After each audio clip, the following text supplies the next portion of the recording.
உலகத்தில் பெயரிடப்படாத நோய்கள் பெருகிக் கொண்டே இருக்கின்றன. மனிதனுக்கு மனிதன் பொறாமை, வெறுப்பு, பெருமை, கோபம் என நாளுக்கு நாள் அதிகரித்துக் கொண்டே இருக்கிறது. விதவித அடிமைத்தனத்தில் மனிதன் சிக்கிக் கொண்டே இருக்கிறான். இவை அனைத்தும் மனிதனை சமாதானத்திலிருந்தும் சந்தோஷத்திலிருந்தும் பிரித்து கொண்டே இருக்கிறது. என்ன ஒரு நம்பிக்கையற்ற வாழ்க்கை, இதுதானா உலகம் என மனம் உருகும் போது நம்பிக்கை கொடுக்கவே இயேசு கிறிஸ்து பிறந்தார். மனிதனை நோயிலிருந்தும் அடிமைத்தனத்திலிருந்தும் பாவத்திலிருந்தும் மீட்கவே அவர் பிறந்தார். நமக்கு முன்மாதிரியாய் வாழ்ந்து காட்டவே அவர் பிறந்தார்.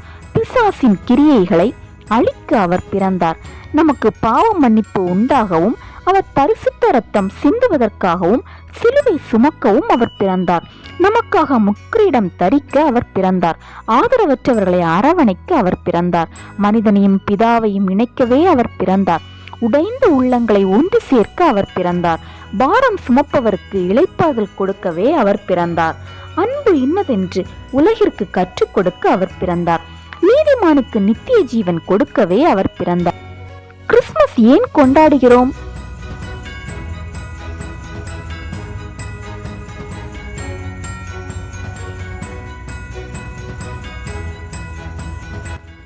கிறிஸ்ட் என்றால் கிறிஸ்து எனவும் மாஸ் என்றால் ஆராதனை எனவும் அர்த்தம். இதை பற்றி நான் அறிந்த ஒரு கதை.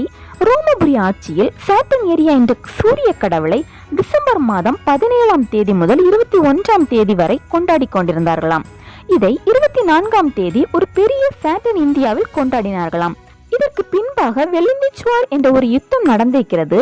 அதில் கான்ஸ்டன் என்ற தலைவருக்கும் மார்க்கண்டிஸ் என்பவருக்கும் போர் நடக்க இருக்கிறதாம். ஒரு நாள் இரவில் கான்ஸ்டன் கனவு இப்படியாக காண்கிறார். இதில் ஒரு வெளிச்சம் வந்து சொல்கிறதாம், நீ மறுநாள் யுத்தத்துக்கு செல்லும் போது சிலுவை அடையாளம் போட்டு எல்லார்கிட்டையும் கொடி கொடுத்து போங்கள் என்று சொல்லுகிறதாம். இவரும் யுத்தத்துக்கு அப்படியே செல்கின்றனராம். அங்கே வெற்றி பெற்று திரும்புகின்றனர். வீட்டில் வந்து தன் தாயிடம் விவரித்து சொன்ன போது அவர்கள் இயேசு கிறிஸ்துவை பற்றி சொல்கிறார்கள். உடனே இயேசுவை ரோம பட்டணமெங்கும் பரப்பி ரோம கத்தோலிக்கம் என்பதை தொடங்கினார்கள். பின்பு போப் ஜூனியஸ் என்பவர் டிசம்பர் 25ஆம் தேதி கிறிஸ்துமஸ் பண்டிகையாக கொண்டாட துவங்கினார்களாம். ஆனால் டிசம்பர் 25 என்பது கிறிஸ்துமஸ் என்பது இல்லை. அதாவது நமக்காக நம்மை மீட்க தம் ஒரே பேரான குமாரனை இவ்வுலகில் தந்ததால் அவரது பிறப்பின் நினைவாக கொண்டாடப்படும் ஆராதனையை தான் கிறிஸ்துமஸ் என்று கொண்டாடுகிறோம். இதில் சுவாரஸ்யம் என்னவென்றால், இந்த கிறிஸ்துமஸ் மூலமாக அநேக ஆத்துமாக்களை ஆதாயப்படுத்தவும் அவரது வருகையில் சேர்க்கவும் நமக்கு ஒரு வாய்ப்பு கொடுக்கப்படுகிறது. அதுதாங்க ஒரு பொருள் மூலமாகவோ ஒரு பண உதவிகள் மூலமாகவோ சாப்பாடு மூலமாகவோ ஏதாவது ஒரு முறையில் திக்கற்றவர்களுக்கு, ஏழைகளுக்கு, அனாதை ஆசிரமங்களுக்கும் ஆண்டவரின் அன்பையும் விதைகளை செய்வதற்காகவே நாம் கிறிஸ்துமஸ் கொண்டாடுகிறோம். இதை செய்வோமா?